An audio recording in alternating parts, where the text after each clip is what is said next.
जय हिंद दोस्तों, आपके अपने YouTube channel A2 study classes में आपका स्वागत है। आज आपका भाई NCERT क्लास 10th केमिस्ट्री का पहला चैप्टर बताने जा रहा है। तो आइए आप लोग अच्छे से समझिएगा। मैट्रिक के एग्जाम में ये हमेशा क्वेश्चन बार बार रिपीट करते रहता है। आपकी संयोजकता निकालने के लिए ये आपका क्लास 10th, अच्छे से सुनिएगा, क्लास 10th NCERT बुक का हर एक क्वेश्चंस का सॉल्यूशंस आपके पास मिलेगा। और एक बात मैं समझाऊं और आपको समझ में ना आए, ऐसा हो ही नहीं सकता है, बिल्कुल नहीं हो सकता है। तो चलिए दोस्तों, क्लास को देर ना करते हुए क्लास को शुरू करते हैं। समझिएगा बट अच्छा से। आपका है रासायनिक सूत्र। रासायनिक सूत्र क्या होता है समझिएगा। रासायनिक सूत्र के दो भाग होते हैं। कितने भाग होते हैं? दो भाग होते हैं। पहला जो सूत्र के पहले होता है, वो आपका क्षारीय मूलक कहलाता है, और जो सूत्र के बाद होता है वो आपका अम्लीय मूलक कहलाता है। दूसरा पहला क्या हो जाएगा फ्रेंड्स? जो सूत्र के पहले होता है उसे क्षारीय मूलक कहते हैं, और जो सूत्र के बाद होता है उसे हम लोग अम्लीय मूलक कहते हैं। जैसे हम लोग समझेंगे एग्जाम्पल में, क्या अच्छे से समझिएगा। एग्जाम्पल में आपका है जैसे कैल्शियम बाइकार्बोनेट। तो यहाँ पर कह रहा था कि जो सूत्र के पहले, तो सूत्र के पहले देखिए ये आपका कैल्शियम है, तो कैल्शियम आपका क्या हो गया? क्षारीय मूलक हो गया। और ये बाइकार्बोनेट आपका अम्लीय मूलक हो गया। समझिएगा क्या कि सूत्र से पहले वाले क्षारीय मूलक और सूत्र के बाद वाले आपके अम्लीय मूलक होते हैं, जिसे हम लोग बेस या फिर एसिड बोलते हैं। क्षारीय को बेस या फिर अम्ल को एसिड बोलते हैं। समझिएगा अच्छा से, एकदम अच्छा से, आपको बिल्कुल आसानी तरीका से समझाया जाएगा कि आपको एकदम दिमाग में घुस जाएगा, एकदम आपको याद रहेगा कि आप एग्जाम में 100% लिख कर आएंगे और कभी इसको भूलेंगे नहीं। और यहाँ पर समझिएगा आपका क्या है, यहाँ पर है आपका सोडियम नाइट्रेट। क्या है आपका? Sodium nitrate. तो सोडियम नाइट्रेट आपका क्या हो गया? ये क्षारीय मूलक हो गया। मतलब क्वेश्चन से आप तो समझ ही रहे होंगे कि क्षारीय मूलक जो सूत्र के पहले होता है तो क्षारीय मूलक ये हो गया, और जो सूत्र के बाद होता है आपका नाइट्रेट, ये आपका क्या हो गया? अम्लीय मूलक हो गया। अब हम लोग समझेंगे कि क्षारीय मूलक होता है कौन कौन होता है, उसका संकेत क्या होता है, और उसकी संयोजकता कितनी होती है। ये बार बार एग्जाम में पूछा जाता है, कैसे निकाले। सभी स्टूडेंट्स कंफ्यूजन में रहते हैं कि कैसे निकाले, क्या होगा इसका संयोजकता, क्या होगा उसका संकेत। तो आइए इसको अच्छा से समझते हैं, आप कभी नहीं भूल सकते। ये है आपका पहला क्या? क्षारीय मूलक, ये आपका संकेत और ये आपका संयोजकता है। तो आप तो सोडियम जानते ही होंगे, तो उसका संकेत आपका Na है। संयोजकता आपका कितना है? 1 हो जाएगा, इसका संयोजकता 1 हो जाएगा। पोटेशियम का K, संकेत आपका क्या हो जाता है? सिंबल क्या हो जाता है? K, और संयोजकता भी आपका 1 हो जाता है। समझिएगा अच्छा से, एकदम बिल्कुल अच्छा से। और आपको कहीं भी प्रॉब्लम होती है, डाउट होती है, तो डिस्क्रिप्शन में आपको इंस्टाग्राम आईडी का लिंक दिया हुआ रहेगा, आप हमें फॉलो कर हमसे पूछ सकते हैं, या फिर कमेंट के द्वारा भी आप हमसे पूछ सकते हैं। आगे बढ़ते हैं। तीसरा है आपका कैल्शियम।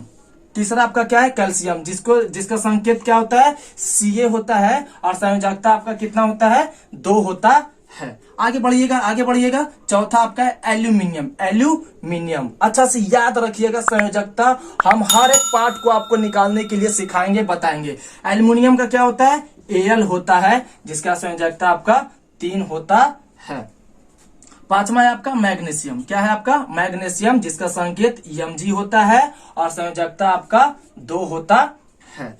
छठा है आपका जिंक है, Zn इसका संकेत हो जाएगा, और संयोजकता आपका 2 हो जाएगा। सातवां है आपका अमोनियम। क्या है? अमोनियम, जिसे हम लोग संकेत में क्या लिखते हैं? इसको NH4 लिखते हैं। संयोजकता आपका 1 हो जाएगा। और आठवां है आपका फेरस, जिसका संकेत Fe होता है, और संयोजकता आपका 2 होता है। और नौवां है आपका फेरिक, जो आपका Fe संकेत होता है, और इसका संयोजकता आपका 3 होता है। आप लोग अच्छे से याद रखिएगा, 100% एकदम इस बार बिहार बोर्ड को एकदम फतह कर लेना, वो भी अच्छा से अच्छा नंबर से। आइए, आपका भाई समझा रहा था ये कि और अम्लीय मूलक के बारे में। इसके पहले हम आपको क्षारीय मूलक के बारे में आपको क्या किए थे, बता दिए थे। अब है आपका अम्लीय मूलक। अम्लीय मूलक, उसका संकेत और उसका संयोजकता समझिएगा अच्छे से। अम्लीय मूलक में क्या क्या आता है आपका, ऑक्साइड आता है जिसका संकेत O होता है, संयोजकता आपका 2 होता है। कितना होता है, 2 होता है। क्लोराइड, अम्लीय मूलक में क्लोराइड आता है जिसका संकेत Cl होता है और संयोजकता आपका 1 होता है। इसमें हम आपको बताएंगे कि कैसे निकाला जाता है संयोजकता सभी का, ठीक है, तो अच्छा से समझिएगा। आगे आपका ब्रोमाइड, तीसरा है आपका ब्रोमाइड जिसका संकेत Br होता है और संयोजकता आपका 1 होता है।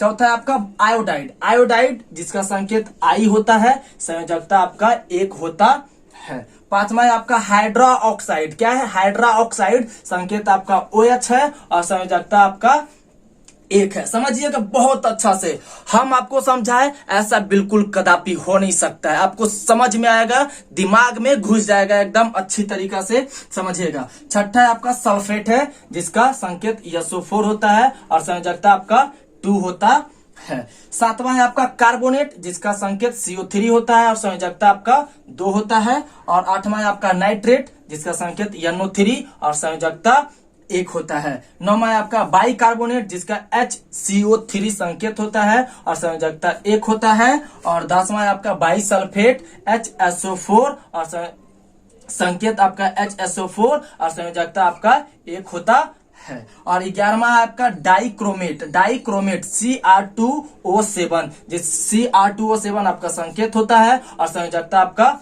2 होता है। और फिर 12वां है आपका परमैग्नेट, परमैग्नेट संकेत MnO4, MnO4 और संयोजकता आपका 1 होता है। और 13वां है आपका सिलिकेट जिसका संकेत SiO3 होता है, संयोजकता आपका 2 होता है। और फॉस्फेट आपका PO4 है जिसका संयोजकता आपका 3 होता है।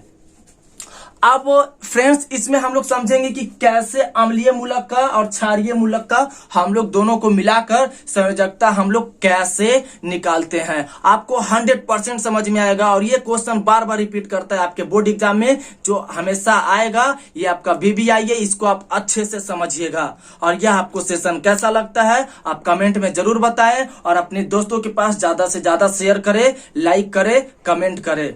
हम आपको बताएंगे समीकरण को संतुलित करना। समीकरण को संतुलित कैसे किया जाता है हम लोग सीखेंगे। हम आपको बताएंगे समीकरण को संतुलित करना और आपके ये दिमाग में घुस जाएगा, अंदर ढुक जाएगा। तो समझिएगा, समीकरण को संतुलित करने के लिए आपका 3 नियम है। कितने नियम है? 3 नियम है, समझिएगा। पहला आपका क्या है, हीट एंड ट्रायल विधि, हीट एंड ट्रायल विधि जो आपका अनुमान विधि है। दूसरा है आपका बीज गणितीय विधि या इसी को अलजेब्रिक प्रोसेस कहते हैं। या फिर तीसरा है आपका आंशिक समीकरण विधि। ये आपका तीनों विधि है और तीनों विधि से हम आपको समीकरण को संतुलित करना बताएंगे, समझाएंगे और आपको निकालने के लिए आएगा। और हम आपको क्वेश्चन भी देंगे, आप हमको सोल्व कर कमेंट में बताइएगा जरूर। तो समझिए, पहला है आपका C+O2, C+O2 और इधर आपका हो गया CO2, दोनों को मिलाकर, ठीक है, C+O2 और CO2। तो यहाँ पर आप समझिएगा कि यहाँ पर आप देख रहे हैं कि C आपका 1 ठो है, तो C आपका 1 हो गया। C का मतलब क्या, कार्बन, और O का मतलब क्या आपका ऑक्सीजन, जो आपका कितना यहाँ पर 2 है। तो यहाँ पर आपका 2 हो गया, कार्बन 1 ऑक्सीजन 2। लेकिन यहाँ पर ऐसा आपका क्या है, यहाँ पर आपका ऐसा है कि यहाँ पर देखिएगा कि C आपका 1 तो है, C आपका 1 है, लेकिन यहाँ ऑक्सीजन भी आपका क्या है, 2 है। मतलब क्या, ये और ये दोनों आपका मैच कर रहा है, मतलब मिल रहा है, इसलिए इसको हम लोग संतुलित रासायनिक समीकरण कहते हैं। मतलब समझिएगा कि यहाँ पर कार्बन 1 ऑक्सीजन 2, कार्बन 1 ऑक्सीजन 2, दोनों को संतुलित करने पर तो समीकरण संतुलित रासायनिक समीकरण ये कहलाता है अगर दोनों बराबर हो जाता है तो। और दूसरा आपका है, समझिएगा, यहाँ पर H2 plus O2, H2 plus O2 का मतलब H का मतलब हाइड्रोजन, O का मतलब ऑक्सीजन, और यहाँ पर दोनों को किए तो क्या हो गया H2O, क्या हो गया H2O। बट यहाँ पर क्या है समझिएगा कि H यहाँ पर आपका 2 है तो 2 लिखा गया, और ऑक्सीजन आपका 2 है तो यहाँ पर 2 लिखा गया, इसके अनुसार से आप समझिएगा अच्छा से। बट यहाँ पर क्या है कि H2O, H आपका 2 है और ऑक्सीजन आपका 1 है, इसीलिए आपका क्या कहला गया, असंतुलित रासायनिक समीकरण कहला गया, और आपको अच्छे से समझ में आ रहा होगा। आगे बढ़ते हैं, आगे आपका क्या है यहाँ पर समझिएगा कि पहला है आपका हीट एंड ट्रायल विधि से हम लोग आपको पहले समझाते हैं। हीट एंड ट्रायल विधि से क्या है, यहाँ पर लिखा हुआ हीट एंड ट्रायल विधि, ये आपका बीबीआई क्वेश्चन है जो बोर्ड एग्जाम में पूछता है, बराबर पूछता है, और ऑब्जेक्टिव के रूप में भी, सब्जेक्टिव के रूप में भी पूछता है। तो समझिएगा यहाँ पर हीट एंड ट्रायल विधि का मतलब क्या है कि H2 plus O2 equal to H2O होता है। मतलब क्या कि H2 प्लस O2 इक्विवेलेंट करते हैं, बराबर करते हैं तो H2O होता है। तो यहाँ पर समझिएगा क्या कि H2 plus O2 equal to H2O, तो यहाँ पर क्या हो गया, यहाँ पर समझिएगा कि हाइड्रोजन कितना है आपका, हाइड्रोजन कितना है तो यहाँ पर 2 है और यहाँ पर 2 है, तो कितना हो गया 2H2, अगर बराबर करते हैं तो, और प्लस O2 तो कितना हो गया आप समझिएगा। तो अगर टोटल को मिलाते हैं तो क्या हो जाएगा आपका 2H2O। मतलब क्या कि ये 2 ऑक्सीजन के साथ है और 2 हाइड्रोजन के साथ भी है, तो 2 दूना 4 हाइड्रोजन और आपका 1 ऑक्सीजन, और आपका 2 ऑक्सीजन हो गया। यहाँ पर कितना हो गया 2 ऑक्सीजन और 4 हाइड्रोजन, तो यहाँ पर भी आपका 4 क्या है हाइड्रोजन है और आपका यहाँ पर 2 ऑक्सीजन है, तो इसीलिए यहाँ पर आपका क्या हो गया 4 हाइड्रोजन और 2 ऑक्सीजन हो गया। ये आपका हीट एंड ट्रायल विधि से था। अब आपका है एपी, एपी का मतलब क्या अल्जेब्रिक प्रोसेस से आपको समझना है। तो समझिएगा क्या यहाँ पर H2 है और यहाँ पर O2 है, और इसको इक्विवेलेंट के बराबर किया तो H2O बन गया। तो मतलब कि हाइड्रोजन को A मान लिए, ऑक्सीजन को B मान लिए, और यहाँ पर H2O को पूरा हम C मान लिए। तो अब चलते हैं आगे बढ़ते हैं H के लिए, मतलब हाइड्रोजन के लिए। तो यहाँ पर लिखेंगे क्या, यहाँ पर लिखेंगे हाइड्रोजन के लिए 2A equal to 2C equal to, मतलब समझिएगा कि यहाँ पर H के लिए चल रहे हैं तो यहाँ पर लेंगे H2 और यहाँ पर ये दोनों बराबर है, हाइड्रोजन हाइड्रोजन दोनों तरफ क्या है बराबर है, इक्वल है। तो H2 के लिए हम A माने हैं तो 2A हो गया इक्वल टू 2C हो गया। यहाँ पर आप समझ ही रहे होंगे, तो 2 आपका कट गया तो क्या हो गया A इक्वल टू C हो गया। ये समझ में आ रहा है ना आपको। अब चलते हैं O के लिए, O का मतलब ऑक्सीजन के लिए। तो ऑक्सीजन को हम लोग क्या माने हैं B माने हैं, और यहाँ पर आपका C है, ऑक्सीजन यहाँ पर आपका C हो जाएगा। तो आप समझिएगा कि यहाँ पर क्या हो जाएगा 2B कैसे, तो ऑक्सीजन 2 है आपका तो 2 हो गया, तो 2B इक्वल टू C, यहाँ पर ऑक्सीजन आपका 1 है इसलिए 1 हो गया। तब माना कि B इक्वल टू 1, B बराबर कितना माने 1 माने, तो चूंकि 2B बराबर C, यहाँ पर देखे लिखे है ना 2B बराबर C, तो B बराबर हम कितना माने थे 1 माने थे, तो क्या हो जाएगा 2 गुना 1 इक्वल टू C, तो C बराबर आपका 2 आ जाएगा। तो पुनः क्या हो जाएगा क्वेश्चन से ही चलते हैं, तो यहाँ पर देखिएगा A इक्वल टू C है तो A बराबर भी आपका 2 आ जाएगा। इसलिए हम प्रूव कर पाए कि 2H2 प्लस O2 अगर समीकरण करते हैं, बनाते हैं, इक्विवेलेंट करते हैं, बराबर करते हैं, तो आपका क्या हो जाएगा 2H2O। मतलब क्या, यहाँ पर हाइड्रोजन आपका 4 है तो यहाँ पर भी आपका हाइड्रोजन 4 है, और ऑक्सीजन आपका यहाँ पर 2 है, तो इसके कारण से यहाँ पर ऑक्सीजन भी आपका कितना है 2 है। ये आपका क्या हो गया प्रूव हो गया। क्या हो गया आपका प्रूव हो गया। तो हम फ्रेंड्स आपको 2 ठो बनाने के लिए हम आपको दे देते हैं, ये आप बनाकर हमें कमेंट जरूर कीजिएगा, हम आपको लिख देते हैं क्वेश्चन यहीं पर। तो सेकेंड क्वेश्चन से आपका क्या है, ये है Na प्लस O2 क्या हो जाएगा Na2O। ये आपको हिट एंड ट्रायल विधि और अल्जेब्रिक प्रोसेस से आपको बनाना है। और अगला क्वेश्चन है आपका क्या है, तीसरा है आपका Al प्लस O2 क्या हो जाएगा Al2O3 और बाकी सारा आपको ऐसे ही निकलेगा, इसी प्रोसेस से निकलेगा, सेम प्रोसेस यही होगा। आप लोग अच्छे से निकाल कर आप हमको कमेंट में ये दोनों का आंसर जरूर बताइएगा। आइए फ्रेंड्स आगे बढ़ते हैं, समझिएगा क्या है पहला पॉइंट, धातु ऑक्सीजन से प्रतिक्रिया कर कर धातु का क्या देता है आपका ऑक्साइड देता है। ये सब याद रखिएगा, तभी इसके पीछे जो हम बताए हैं आपको संतुलित करने के लिए, तभी आपसे बनेगा। इसको बहुत अच्छा से समझिएगा, याद रखिएगा आप, ठीक है। तो क्या कर रहा है कि धातु ऑक्सीजन से प्रतिक्रिया करके धातु का क्या देता है ऑक्साइड देता है, पहला पॉइंट। दूसरा पॉइंट है आपका, धातु क्लोरीन के साथ प्रतिक्रिया कर कर क्या देता है आपका क्लोराइड देता है, क्या देता है क्लोराइड देता है। तीसरा है आपका, धातु ब्रोमीन के साथ प्रतिक्रिया कर कर क्या देता है ब्रोमाइड देता है। चौथा पॉइंट है आपका, धातु अम्ल के साथ प्रतिक्रिया कर कर क्या देता है लवण और हाइड्रोजन गैस देता है। समझिएगा अच्छा से, बहुत अच्छा से समझिएगा कि आपके दिमाग में जाकर सीधा घुस जाए, बैठ जाए, कभी निकले नहीं। अगला है पॉइंट, धातु का ऑक्साइड अम्ल से प्रतिक्रिया करके लवण और जल देता है, क्या देता है लवण और जल H2O देता है। आपका अगला पॉइंट है, धातु का हाइड्रा ऑक्साइड अम्ल से प्रतिक्रिया कर कर क्या देता है, ये भी आपका अम्ल और आपका जल देता है, सॉरी लवण और जल देता है, लवण और जल देता है। अगला पॉइंट है आपका क्या, धातु का कार्बोनेट अम्ल से प्रतिक्रिया कर कर आपका क्या देता है लवण देता है, जल देता है, और साथ में CO2 का मतलब कार्बन डाइऑक्साइड देता है। एकदम अच्छा से याद रखिएगा, आपको एकदम समझ में आएगा, 100% समझ में आएगा। आगे देखिएगा, धातु का बाइकार्बोनेट अम्ल से प्रतिक्रिया कर कर क्या देता है आपका लवण देता है, ये आपका जल देता है, और आपका CO2 का मतलब अभी हम आपको बताए ही थे कार्बन डाइऑक्साइड होता है, कार्बन डाइऑक्साइड देता है।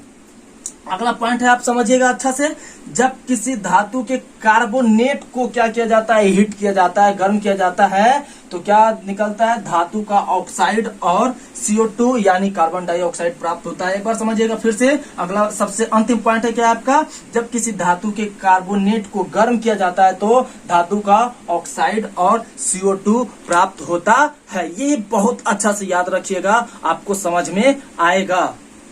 आगे समझिएगा आपका धातु कौन कौन सा होता है और अम्ल कौन कौन का सा होता है। तो समझिएगा, धातु आपका Na मतलब क्या, बोलिए बोलिए, सोडियम, K का मतलब पोटेशियम, C का मतलब क्या, बोलिए बोलिए, chlorine, magnesium, aluminium, zinc, copper, ferrous, ठीक है। अम्ल क्या क्या है आपका, सल्फ्यूरिक अम्ल H2SO4, हाइड्रोक्लोरिक अम्ल HCl, नाइट्रिक अम्ल HNO3, ये सब आप ध्यान में रखिएगा, ठीक है, याद रखिएगा।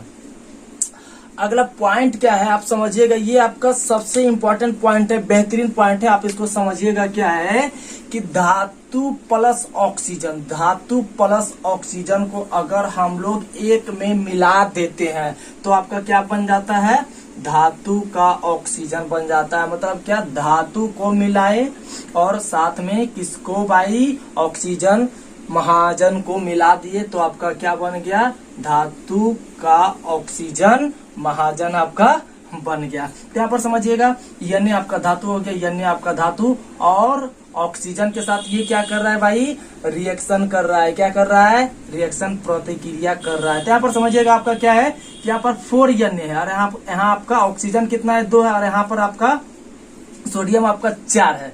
तो अगर हम लोग इसको संतुलित करते हैं तो क्या हो जाएगा, Na 2 यहाँ हो गया और 2 यहाँ हो गया, तो 2 दूना 4 Na और 2 आपके ऑक्सीजन के साथ ये क्या है, ऐसे जुड़ा हुआ है, ठीक है। तो आप समझिएगा अच्छा से। उसी प्रकार से 2Ca है और प्लस O2 है, ठीक है। तो समझिएगा कितना हो जाएगा, 2 ऑक्सीजन यहाँ भी और 2 क्लोरीन यहाँ भी, ठीक है। समझिएगा आप अच्छा से, क्या हो जाएगा, 2 क्लोरीन यहाँ पर और 2 ऑक्सीजन यहाँ पर भी है, तो आपका क्या हो जाएगा 2CaO, मतलब दोनों क्या हो गया, Ca 2 हो गया और ऑक्सीजन भी आपका 2 हो गया, 2Mg प्लस O2 तो इक्वल किए तो क्या हो गया 2MgO। तो ये सबको आप अच्छा से याद रखिएगा, ठीक है, आपको अच्छे से समझ में आ रहा होगा। आगे बढ़ते हैं, धातु प्लस क्लोरीन, अगर धातु प्लस क्लोरीन को मिलाते हैं तो आपका क्या बन जाता है, धातु का क्लोराइड बन जाता है। महाशय क्या बन जाते हैं, धातु का क्लोराइड बन जाता है। अगर धातु और क्लोरीन को एक में मिला देते हैं तो धातु का क्लोराइड बन जाता है आपका। तो यहाँ पर हो जाएगा क्या, 2Na प्लस Cl2, तो क्या बन गया 2NaCl। इसको क्या बोलते हैं हम लोग, साधारण नमक बोलते हैं, नमक बोलते हैं NaCl को, NaCl को हम लोग नमक बोलते हैं, या फिर इसी को क्या बोलते हैं, साधारण नमक बोलते हैं, जो हम लोग खाते हैं सब्जी में डालकर, या फिर कोई भी चीज के साथ खाते हैं, या फिर कोई चीज में जब तक इसको नहीं डालेंगे इसको, तो हम लोग को सब्जी क्या लगता है, फीका लगता है। तो समझिएगा क्या है कि यहाँ पर 2Na है और यहाँ पर 2Cl2 है, तो Cl2 आपका 2 और Na भी आपका 2, तो यहाँ पर देखिए 2Na हो गया और ये 2Cl के साथ चला गया, तो 2A भी हो गया आपका 2K प्लस Cl2, तो 2KCl 2Al प्लस Cl2, तो आपका क्या हो गया 2Al2Cl3। ये आप दिमाग में सेट कर लीजिएगा, आपको 100% दिमाग में घुस जाएगा, बैठ जाएगा।